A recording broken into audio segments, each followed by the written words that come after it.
சம்பாதிச்சுதான் சாப்பிடணும் கிடையாது. நம்மளுக்கு 4 தலைமுறைக்கு என்ன செஞ்சாச்சு, சொத்து சேர்த்து வச்சாச்சு. நல்லா அதுக்கடுத்து என்ன செய்ய போறேன், நல்லா சாப்பிடுவேன், நல்லா தூங்குவேன், ரெஸ்ட் எடுப்பேன் அப்படின்னு சொல்லிட்டு அவன் மனசோட சொல்லிக்கிட்டு இருக்கானா.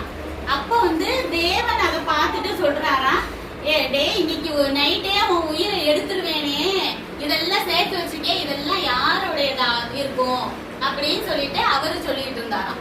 அப்ப இதுல இருந்து என்ன புரியுது, வெறுமனே நம்ம தேவனையே தேடாம பணம் பணம் பணம் ஓடி ஓடி ஓடி கோடி கணக்குல சேர்த்து வைக்கலாம், குடம்னா என்ன செய்யலாம், எல்லாத்தையும் சேர்த்து வைக்கலாம். ஆனா திடீர்னு உயிர் போயிடுச்சுன்னா அவனோட நிலைமை என்ன ஆகும், அவன் தேவனே தேடல, தேவன் பரலோகத்துக்கு விடுவாரா, விட மாட்டாரு.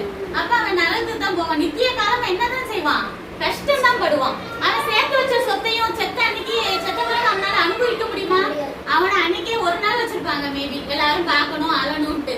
அதுக்கடுத்து மறுநாள் என்ன செஞ்சிருவாங்க, அவனை அடக்கம் பண்ணிடுவாங்க.